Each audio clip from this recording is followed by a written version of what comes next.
Assalamualaikum warahmatullahi wabarakatuh. Perkenalkan, saya Sofa Syafira. Saya akan mempresentasikan tesis saya yang berjudul Anteseden dan Konsekuensi Perilaku Berlangganan Layanan Siaran Video Sesuai Permintaan, Pendekatan Teori Penggunaan dan Pemenuhan Kepuasan. Sebelumnya, terima kasih banyak kepada Pak Basu Swasta Damesta yang sudah membimbing saya dari awal penelitian hingga akhir.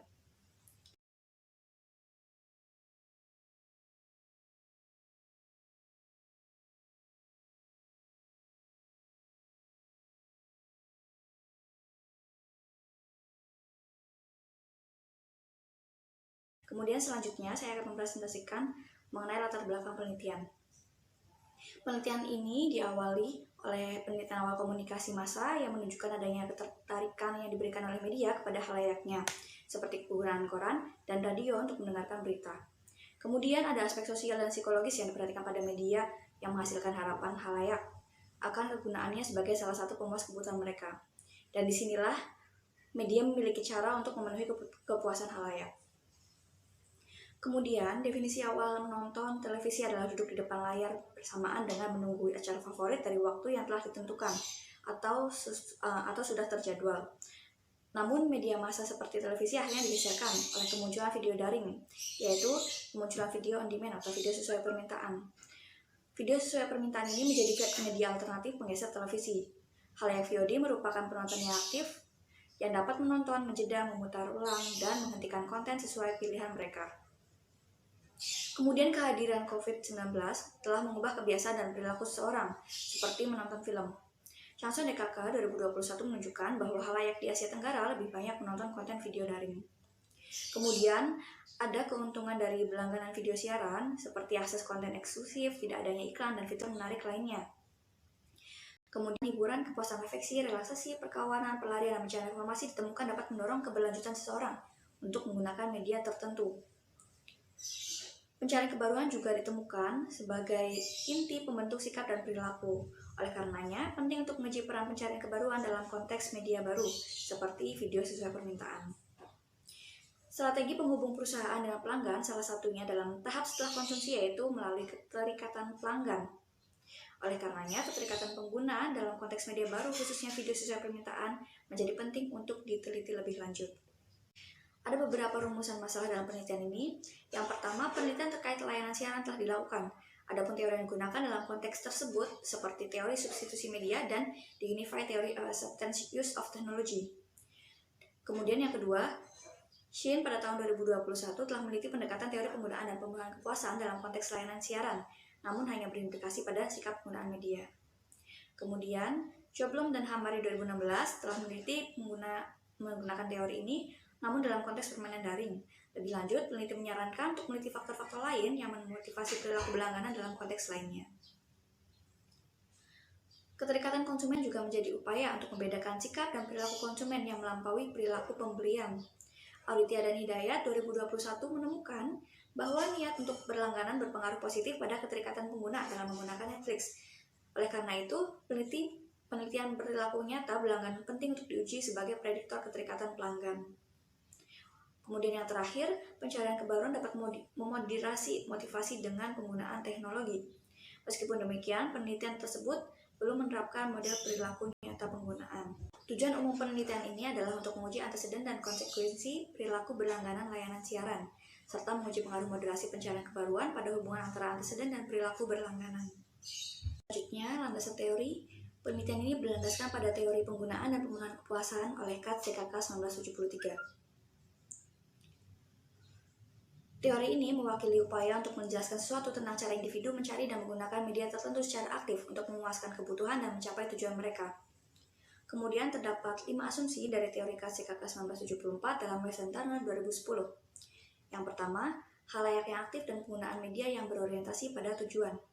Yang kedua, inisiatif dalam menghubungkan pemuasan kebutuhan dengan pilihan media tertentu terletak pada anggota audiensnya. Yang ketiga, media saling bersaing dengan sumber lain untuk kepuasan kebutuhan. Yang keempat, orang-orang memiliki kesadaran diri yang cukup tentang penggunaan, niat, dan motif media mereka untuk dapat memberikan gambaran yang akurat tentang penggunaan itu terhadap para peneliti. Dan yang terakhir, penilaian nilai konten media hanya dapat dinilai oleh penonton atau penggunanya. Penelitian terkait teori ini selalu mencakup pertanyaan dasar yang sama, yaitu terkait alasan orang menjadi terlibat dalam satu jenis komunikasi atau media massa tertentu. Ruggiero 2000. Penelitian terkait teori ini sudah ada sejak tahun 1940-an. KCKK 1973 menyatakan bahwa sejauh ini penelitian gratifikasi tetap dekat dengan apa yang disebut sebagai kebutuhan terkait media, di mana media dapat memuaskan kebutuhan individu. Yang selanjutnya adalah perumusan hipotesis. Terdapat 8 hipotesis dalam penelitian ini dengan 13 pengujian hipotesis.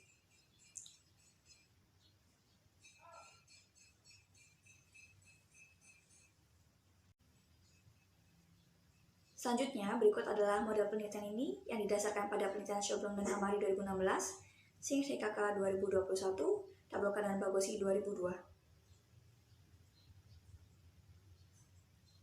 Penelitian ini adalah penelitian eksplanatori kuantitatif untuk menentukan apakah suatu variabel atau lebih menjelaskan sebab atau akibat dari variabel lainnya.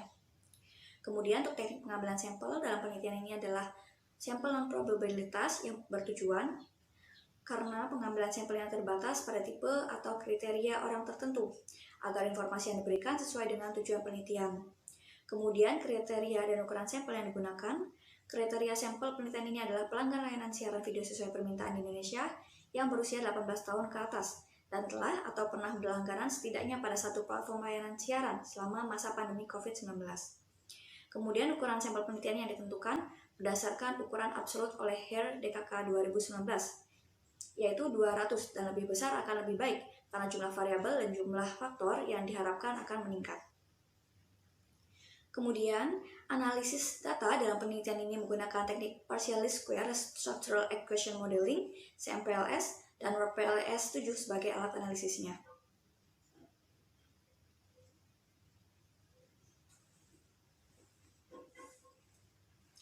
Penelitian ini adalah penelitian kuantitatif yang bertujuan untuk menguji hipotesis penelitian. Adapun teknik survei digunakan dalam pengumpulan data dengan cara menyebarkan kuesioner yang telah responden lengkapi. Data penelitian dikumpulkan melalui survei daring menggunakan Google Form yang kemudian didistribusikan melalui media sosial, yaitu WhatsApp, Instagram, Telegram, dan Twitter. Terdapat 9 variabel dalam penelitian ini. Berikut adalah variabel beserta definisi operasional dan juga instrumen penelitiannya. Ini untuk variabel kegembiraan, pelepasan ketegangan, perkawanan, dan juga kognisi. Selanjutnya, berikut adalah untuk variabel risiko yang dirasakan, kecanduan menonton, pencarian kebaruan, dan perilaku berlangganan. Kemudian berikut adalah variabel yang terakhir, yaitu variabel keterikatan pelanggan. Baik, selanjutnya untuk hasil pengumpulan data, hasil penyebaran kuesioner penelitian. Kuesioner disebarluaskan melalui media sosial seperti Twitter, WhatsApp, Telegram, dan Instagram. Penyebaran kuesioner ini dimulai dari tanggal 17 April 2022 dan berakhir pada tanggal 9 Juni 2022. Terdapat 443 jawaban responden yang dapat diolah dari total keseluruhan responden yang berjumlah 573 responden. Jumlah ini sudah memenuhi syarat minimum dalam menentukan besaran sampel menurut ketentuan Hare 2019. Kemudian, berikut adalah karakteristik dominan responden. Berdasarkan karakteristik demografinya, dengan jenis kelamin wanita dengan jumlah presentasi terbanyak yaitu 67% dengan jumlah 297 orang. Kemudian, usianya dari rentang usia 18 hingga 22 sebanyak 236 orang atau 53,30%. Kemudian, dari segi profesinya, yang terbanyak adalah responden terbanyak adalah mahasiswa sebanyak 258 orang dengan jumlah presentasi sebesar 58,20%. Kemudian untuk responden dengan penghasilan per bulan terbanyak adalah kurang dari 1 juta rupiah dengan jumlah responden sebanyak 203 orang atau sebesar 45,80%. Sebelumnya telah dilakukan hasil uji coba validitas dengan sampel kecil sebanyak 59 responden. Meskipun demikian, ada indikator yang belum memenuhi kriteria uji minimum validitas konvergen. Setelah disebarluaskannya data untuk meningkatkan jumlah responden dan didapatkan sebanyak 443 responden yang kuesioner yang dapat diolah, maka peneliti memutuskan untuk menghapus beberapa indikator pengukuran yang nilai muatan faktor dan AV tidak memenuhi kriteria minimum, meskipun jumlah responden sudah ditingkatkan. Kemudian terdapat 6 indikator yang tidak memenuhi kriteria validitas, yaitu KP3, KP8, PKB3, PK3, RD4, dan KM4. Penghapusan indikator juga diperkenankan jika dapat meningkatkan AV-nya. Kemudian selanjutnya adalah hasil uji validitas konvergen pada sampel besar. Hasil menunjukkan bahwa seluruh konstruk penelitian sudah memenuhi kriteria minimum untuk nilai AV, yaitu lebih besar dari 0,5. Kemudian untuk hasil uji validitas diskriminan pada sampel besar, diperoleh melalui matriks korelasi Fornell-Likert criterion. Tabel tersebut menunjukkan nilai yang berada pada garis diagonal lebih besar pada satu konstruk yang sama dibandingkan nilai pada konstruk lainnya pada satu kolom. Hal tersebut menunjukkan bahwa tiap konstruk tidak ditemukan saling berasosiasi. Oleh karenanya, seluruh konstruk dalam penelitian valid secara diskriminan dan memiliki validitas diskriminan yang baik. Selanjutnya, hasil uji reliabilitas pada sampel besar. Tabel tersebut menunjukkan hasil pengujian reliabilitas. Hasil mengindikasikan bahwa seluruh konstruk dalam penelitian ini memiliki reliabilitas yang baik karena memiliki nilai di atas 0,7. Selanjutnya adalah evaluasi model struktural. Beberapa langkah yang dilakukan dalam evaluasi model struktural adalah menguji koefisien determinasi, relevansi prediktif, dan signifikansi serta ukuran koefisien jalur. Namun sebelum itu, tahap yang dieksekusi terlebih dahulu adalah menguji kecocokan model. Berikut adalah indikator yang digunakan untuk menguji kesesuaian model. Tabel menyajikan hasil uji kesesuaian model. Dapat dilihat bahwa seluruh indikator memiliki nilai yang baik dan telah sesuai dengan ketentuan. Dapat dinyatakan bahwa model bersifat kuat dan tidak ditemukan adanya masalah multikolinearitas. Selanjutnya adalah koefisien determinasi. Berdasarkan tabel, pada penelitian ini yaitu sebesar 0,196 yang dimaknai bahwa sebesar 19,6% variasi atau perubahan dalam perilaku berlangganan bisa dijelaskan oleh variabel antecedennya, yaitu kegembiraan, pelepasan ketegangan, perkawanan, kognisi, risiko yang dirasakan, dan kecanduan menonton. Adapun sisanya yaitu sebesar 80,4% dijelaskan oleh variabel lain yang tidak dijelaskan dalam model penelitian. Kemudian nilai R-square adjusted sebesar 0,234 dapat dimaknai bahwa sebanyak 23,4% variasi atau perubahan dalam keterikatan pelanggan dapat dijelaskan oleh variabel perilaku berlangganan. Sedangkan untuk sisanya yaitu sebesar 76,6% dijelaskan oleh variabel selain yang ada dalam penelitian ini. Yang selanjutnya adalah relevansi prediktif. Berdasarkan tabel, dapatkan nilai relevansi prediktif untuk konstruk perilaku berlangganan sebesar 0,224 dan konstruk keterikatan pelanggan memiliki nilai relevansi prediktif 0,237 yang menunjukkan bahwa nilai relevansi prediktif lebih besar dari 0. Dapat diartikan bahwa konstruk eksogen memiliki relevansi prediktif untuk konstruk endogennya. Kemudian selanjutnya adalah pengujian hipotesis. Pengujian hipotesis penelitian ini dilakukan dengan analisis koefisien jalur. Adapun tingkat signifikansi dalam pengujian hipotesis ditunjukkan oleh nilai koefisien jalurnya. Terdapat 8 hipotesis dengan 13 pengujian hipotesis dalam penelitian ini yang melibatkan beberapa variabel. Signifikansi dan koefisien jalur. Cooper dan Skinner 2014 menyebutkan bahwa tingkat signifikansi yang umum digunakan dalam penelitian adalah 0,05 dan 0,01. Selanjutnya, analisis moderasi pada penelitian ini menggunakan moderasi pendekatan 2 tingkat. Karena analisis moderasi bertujuan untuk menyimpulkan signifikansi efek moderasi. Solihin dan Darmono 2020. Tabel menunjukkan hasil nilai koefisien jalur 0,032 pada hipotesis 3. Ini menunjukkan bahwa arah perkawanan pada perilaku berlangganan adalah positif. Selanjutnya, pengujian signifikansi sebagaimana yang ditunjukkan pada nilai P yaitu 0,245. Nilai signifikan tersebut tidak memenuhi ketentuan signifikansi oleh nilai P. Oleh karena itu dinyatakan bahwa perkawanan tidak berpengaruh positif pada perilaku berlangganan. Dengan kata lain, hipotesis 3 tidak terdukung. Kemudian, analisis koefisien jalur pada hipotesis 4 ditemukan bahwa kognisi memiliki koefisien jalur yang positif, sebagaimana ditunjukkan oleh tabel tersebut, dengan nilai 0,068, dengan nilai P 0,087. Nilai signifikansi tersebut tidak memenuhi ketentuan signifikansi oleh nilai P. Dengan demikian, pengaruh kognisi pada perilaku berlangganan dinyatakan tidak signifikan. Dengan kata lain, hipotesis 4 tidak terdukung. Tabel juga memaparkan hasil analisis koefisien jalur dan signifikansi pengaruh risiko yang dirasakan pada perilaku berlangganan. Tabel menunjukkan bahwa nilai koefisien jalur sebesar 0,108 dengan nilai P 0,040 pada tingkat signifikansi kurang dari 0,05. Nilai koefisien jalur menunjukkan arah yang positif pada perilaku berlangganan dan signifikan. Oleh karena itu, dikatakan bahwa risiko yang dirasakan tidak berpengaruh negatif pada perilaku berlangganan. Dengan kata lain, hipotesis 5 tidak terdukung. Selanjutnya, hasil pengolahan data pada hipotesis 7C dalam tabel menunjukkan bahwa secara statistik variabel pemoderasi pencarian kebaruan signifikan dan memperkuat pengaruh antara perkawanan pada perilaku berlangganan. Hal tersebut ditunjukkan pada nilai P sebesar 0,03 dengan signifikansi kurang dari 0,05 dan nilai koefisien jalur sebesar 0,11. Dengan kata lain, hipotesis 7C terdukung. Selanjutnya adalah scatter plot moderasi pencarian kebaruan pada perkawanan dan perilaku berlangganan. Dapat dilihat pada scatter plot pada gambar yang memaparkan hasil arah pengaruh yang berbeda saat pencarian kebaruan tinggi dan rendah. Saat pencarian kebaruan bernilai rendah, maka pengaruh perkawanan pada perilaku berlangganan akan turun ke titik 2,12.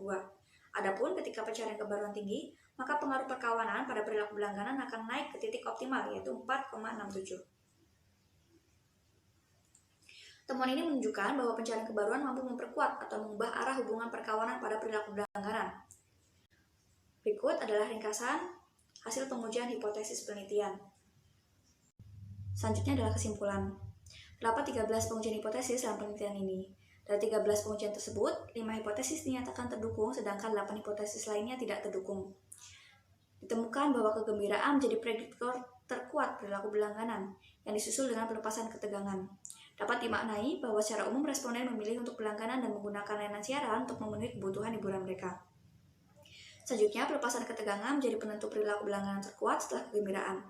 Sebagaimana yang dijelaskan oleh nilai rata-rata untuk variabel pelepasan ketegangan yang tinggi, secara umum responden setuju bahwa menonton menggunakan video sesuai permintaan merupakan kebiasaan untuk melepaskan ketegangan, terutama ketika mereka merasa bosan. Hasil penelitian ini juga menunjukkan bahwa kecanduan menonton menjadi penyebab pengguna untuk berlangganan layanan siaran.